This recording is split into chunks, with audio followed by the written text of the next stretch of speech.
Hello and welcome to another episode of Have Your Say.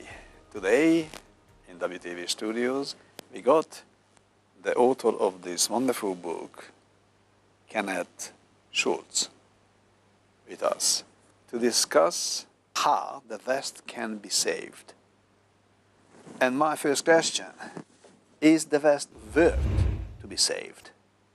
Or this is just something which, we just think we got, 2,000, 3,000 years, whatever number of years of Western civilization, and we're just too sentimental and we want to keep it. Or is it worth to keep it? It's absolutely worth keeping. In my opinion, and I suppose in the opinion of most people in the West, it is the greatest civilization that has ever existed on this planet. It's brought about more freedom, more wealth, greater lifespan, more comfort than any other civilization in history. So it is definitely worth saving. Don't mention the biggest wars also happened under the nose of Western civilization, and tens of millions of people been killed and sacrificed by this civilization. However, yes, we achieve time to time good things, no doubt about that. But as we know, we are under siege, according to you and your book, and some of the European politicians as well. So, for example, Geert Wilders says, make no mistake, if we fail, we will be enslaved. Yes. In other words, if we have failed to defend our civilization, we will be enslaved. Absolutely, I agree with his comment 100%. I know Geert, or I've met him a couple of times, and he's a very astute politician, and he's also a very brave man to speak out against the Islamic threat. Obviously, he is not the only one in the among the European politicians. And Douglas Murray says Europe is coming and committing suicide. Yes. Is Europe committing suicide these days? With the action or with inaction? No action. Inaction probably. Inaction. But that's a result of his book that he's written recently called The Strange Death of Europe. And in that he puts forward really people like Merkel as bringing in millions of so-called refugees, Muslim refugees. And they're now overtaking her country, and they're giving the Germans and the French are sort of almost giving up. So yes, I think he's right when he says Europe is committing suicide. Or some say Europe is just getting what they deserved. I don't know which one, but the suicide is really happening, most likely. Now, because of the danger, not just Europe, but our Western civilization, according to you, we need to find some solution. In your book, you listed 21 of that. 21 of sort of suggestions or proposals to save the Western civilization. Yeah. I went through of these 21 and I could not find any reference to have and make an alliance, for example, with China to save the Western civilization, or make an alliance with Russia to save the Western civilization. Why is that? What do you think? Why you or no one is thinking about a sort of, if the Western civilization that's good, to save it with strong alliances? Because China is not very fond of the Muslim world. China is one of the, and that's why we've got Xi Jinping on the cover of my book. Yes, Xi Jinping is probably this person. Yes, the dictator or president for life, whatever you want to call him. But the Chinese have their own agenda, and theirs is not dissimilar to Islam. In other words, they want to have worldwide influence, if not dominate, probably dominate the world. And they are working definitely towards that end. So it was no way... Very successfully, I have to say. Much more successfully like the Muslims. Well, Muslims are doing all right. Yeah, they're doing all right, but in a great general terms, probably China is more effective Oh, it's been and very taking less effective. hostage. Yes, yes. And killing less people. They've been smarter about it, and they are infiltrating the West as well, particularly in Australia. A recent book by an academic pointed up all the things that they're doing, and they're almost using Australia as a testing ground to see how you can overtake or take over a country. And they've got A Western country, of Western course. country, and they're working very hard at that in Australia, for instance. In fact, not that long ago, I mean, they're buying up all of our assets, our farms, but more importantly, one of our ports, they bought the port of Darwin, and that's gone to a so-called private company, but it's got close connections with the Chinese Communist Party. That sounds good, because this century is the Chinese century. So I don't think he was far from the truth. Probably not.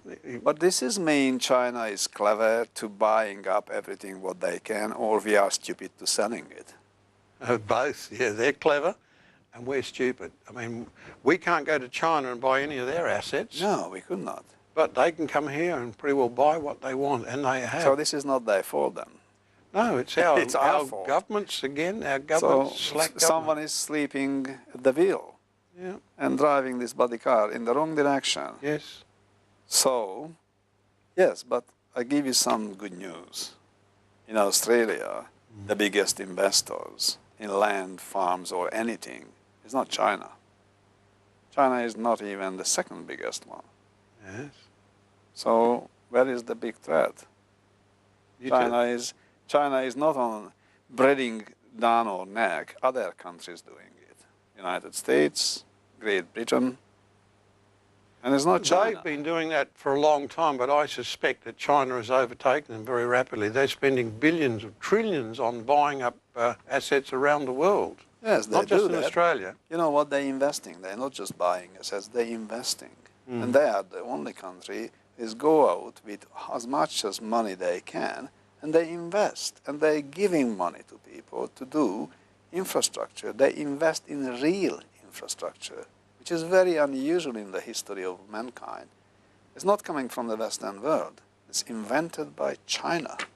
We've not done the same. I'm not sure that they've done much in infrastructure other than buy buildings here and build buildings. Not in here, in the other part, another part of the world. In Ah, Africa, yes. in the other countries. Yes, they're The building. Belt and Road, the Silk Road. Yes, yes. So they are not silly. They've done it that thousands of years ago. Yeah, but what they're doing now is, yes, they're going to poor countries like Sri Lanka.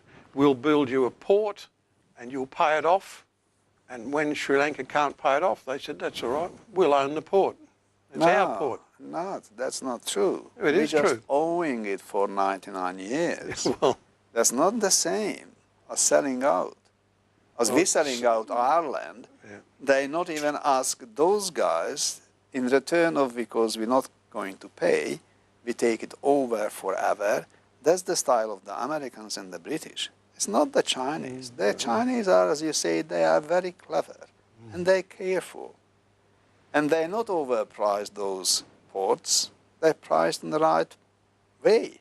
well, we shouldn't be selling our ports. So in your suggestions of these 21 things, which one you think you want to start? Well, the most important one of all is restore freedom of speech. We've had our freedom of speech, in my opinion, severely curtailed in recent times with all of these different Who government done that? agents. Who is curtailing our freedom of speech? Partly the universities and partly our own government, who've been lobbied by these left-wing pressure groups to bring in things like the Racial Discrimination Act and that notorious 18C of the Racial Yes. Discrimination Act. And that itself is curtailing freedom of speech. And in addition to that, we've set up things like human rights commissions, and they Yes, we now done. use 18C to shut down people who complain that don't fit the narrative of what the left-wing people want. And one of the most notorious examples of Yes. that was those students at Queensland University of Technology. 3 young students went into a laboratory to use the computers, A Yes. staff member came in who happened to be an Aboriginal and said, "Are you guys Aboriginals? Because this is for Aboriginals only. If you're not, get out." And a couple of them made some, what I call fairly innocuous remarks on Facebook, like using discrimination to stop discrimination. That staff member took offence at that, and she lodged a complaint with the Human Rights Commission.